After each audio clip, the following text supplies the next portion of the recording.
अपने पसंदीदा शो के फुल एपिसोड देखने के लिए अभी डाउनलोड करें दंगल प्ले ऐप।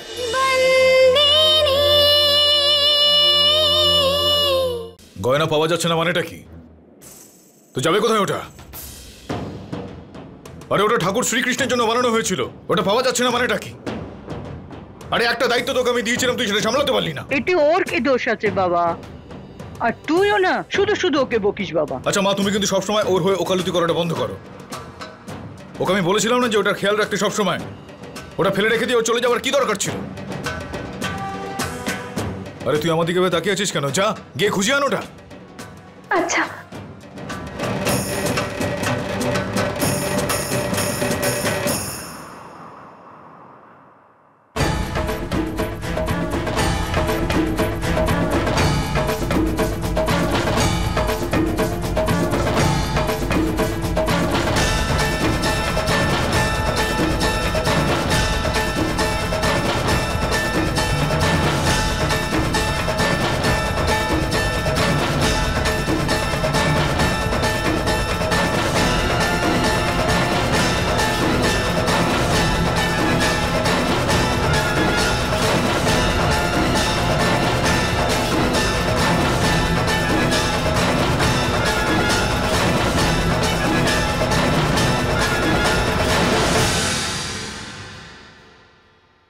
বাবা, মালিক, গয়না পেয়ে গেছি।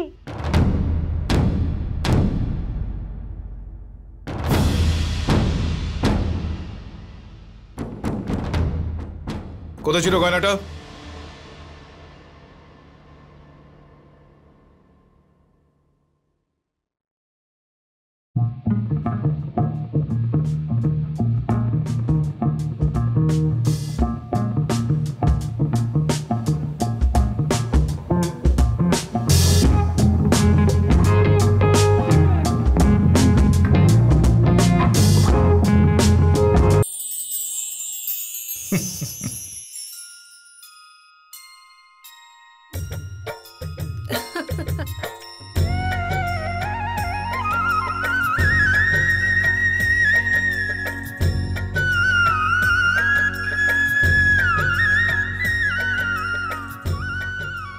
এসব তুমি করেছো না? তোমার দুষ্টুমি না এগুলো? খুব দুষ্টু হয়েছে তুমি।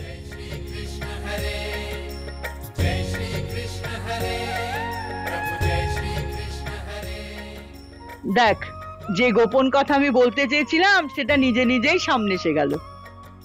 এখন সূর্য হবে কৃষ্ণ আর শান্তু হবে যশোদা।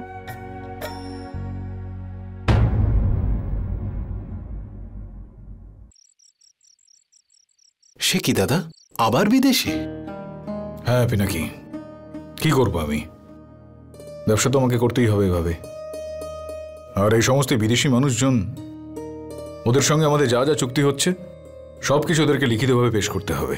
এই কারণে যেতে হবে আমায়। হাতে আমার খুব কম সময় বাকি, 4টের সময় বিমান রয়েছে।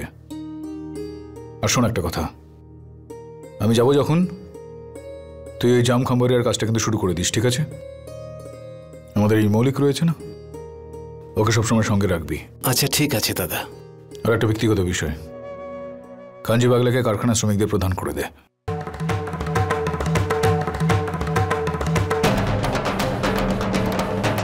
কাঞ্জি বাগেলাকে? হ্যাঁ, ওদের মধ্যে ওর ওখানে বেশ সুনাম রয়েছে, যেটা আমাদের খুবই কাজে আসবে। জগমোহনও তো এরকমই ছিল, আর তার পরিণামও তো আমরা দেখতেই পেয়েছি। আর কি সমস্ত কথা বলিস না তুই পিনাকি? এখানে কার সঙ্গে তুই কার তুলনা করছিস? কাঞ্জি বাগলা ডাকাত সম্প্রদায়ের লোক, কাঁধে কাঁধ মিলে লড়াই করবে, লুকিয়ে লুকিয়ে শত্রুতা কোনোদিন করবে না। যেটা আমি তোকে বুঝিয়ে বলছি, তুই ঠিক সেটা কর। আচ্ছা তাই হবে দাদা।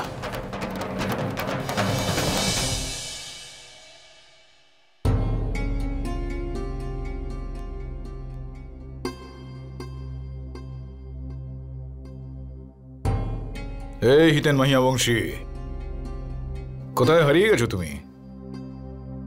আরে নিচে সবাই তো কৃষ্ণের জন্মদিনের অনুষ্ঠানে মেতে রয়েছে আজকে, আর তুমি এখানে একা একা বসে আছো দেবদাসের মতন।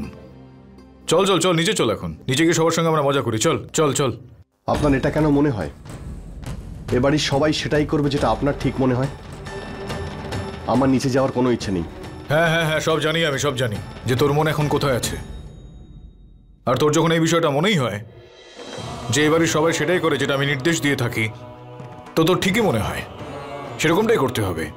আর সেটা করতে গিয়ে যদি কারোর খারাপ লাগে বা দুঃখ হয়, কিন্তু আমি আজ হলফ করে এটা তোকে বলতে পারি যে আমি যেটা করি এবং যেটা বলে থাকি সেটা সবার ভালোর জন্যই আমি বলে থাকি। তুই বুঝতে পারিস না কেন এটা? কোনো বাচ্চা যখন অসুস্থ হয়ে পড়ে তখন তাকে কড়া কড়া ওষুধ খাওয়াতে হয়। তখন বাবা মা তাকে ভয় দেখিয়ে, বকে, কখনো কখনো ভালোবেসে সে ওষুধগুলো খাওয়ায় তো নাকি? আর তোকে আমি আরও একটা কথা বলি, আমাকে আবারও বিদেশে যেতে হবে 10 থেকে 12 দিনের জন্য। আর তারপর এখানে ফিরে আসলে তোর আমি বিয়ে দিয়ে দেবো না হয় ওই খেমির সঙ্গে। এবার খুশি তো? হঠাৎ আপনি এই বিয়েতে রাজি হয়ে গেলেন, আপনার কোনো লাভ আছে এতে? ধর্মরাজ মাইয়া বংশী তো লাভ ছাড়া কোনো কাজ করে না। আর 2 দিন আগে তো আপনি বললেন যে খেমি আমার মাসি হয়, আর আমাদের বিয়ে কোনোদিনও হতে পারে না। তো আমি কি কিছু ভুল বলেছিলাম নাকি? দেখলে তো সম্পর্কে ওই মেয়েটা তোর মাসি হয়, তাই না? আর এই গ্রামবাসী তোর মাসির সঙ্গে তোর বিয়ে এখানে কখনোই কোনোভাবে হতে দেবে না। সে কারণেই তোকে বলছি, তুই একদম এটা নিয়ে চিন্তা করিস না, আমি সামলে নেব। আর তুই যখন বলি আমার লাভ কোথায়, সেটা তুই একদম ঠিকই বলেছিস। হীরের ব্যবসায়ী ধর্মরাজ মাহিয়া বংশী আজ পর্যন্ত নিজের লাভ না দেখে কোনো কাজ করেনি। কিন্তু এখানে আজ আমি কোনো রকম হীরের ব্যবসা করতে আসিনি, তোর বাবা হয়ে কথাগুলো বলছি। তুই বারবার আমাকে বলিস না যে বাবার যখন দরকার পড়ে তখন ধর্মরাজ মাহিয়া বংশী আমার সামনে আসে। আজ তুই দেখ, তোর বাবা হয়ে তোর সামনে দাঁড়িয়ে আজ আমি কথা বলছি। বুঝতে পারলি?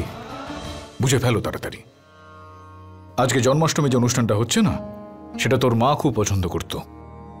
তাই তোর নিজের জন্য না হলেও তোর মায়ের আত্মার যাতে শান্তি হয় সে কারণে নিচে এসে একবার প্রসাদ খেয়ে যাস। বুঝতে পারলি?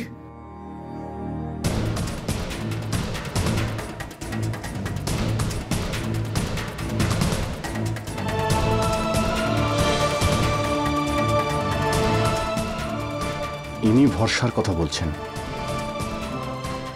আমার আর খেমির বিয়ে দেবেন উনি। যেন আমি এটা জানি না যে সমীল ভাইয়ের মেয়ের সঙ্গে বিয়ে দেওয়ার কথা ভাবছেন উনি। এটা আমি কিছুতেই করব না।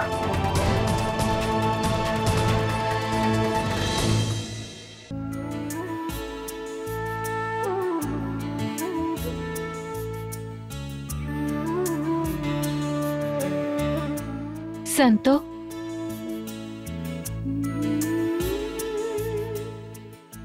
জানি আমি তোমার ক্ষমার যোগ্য নই, কিন্তু যদি পারো আমায় ক্ষমা করে দিও। না কদ্দু, তোমার ক্ষমা চাওয়ার কোনো প্রয়োজন নেই। তোমার বিন্দুমাত্র দোষ ছিল না।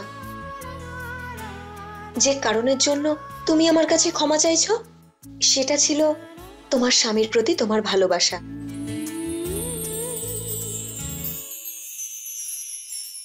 এই সবকিছু দেখে আমার মনেই হচ্ছে না যে সুভদ্রা আজ আর আমাদের মধ্যে নেই। আজকেও মনে হচ্ছে যে এই সমস্ত কিছু ও নিজের হাতে সাজিয়েছে, তাই না মা? ঠিক বলেছ মেঘনা, এই বছর জন্মাষ্টমীর সমস্ত প্রস্তুতি আমার মেয়ে করেছে। সন্তু নিজের হাতে ঘরের এক একটা কোণা সাজিয়েছে। এত সুন্দর কাজ করেছে না, মন খুশিতে ভরে গেছে। খুশি তো আমার হচ্ছে আপনাদের মুখ থেকে ওর প্রশংসা শুনে। ভালো কেন বলবো না, ও আমাদেরই তো মেয়ে।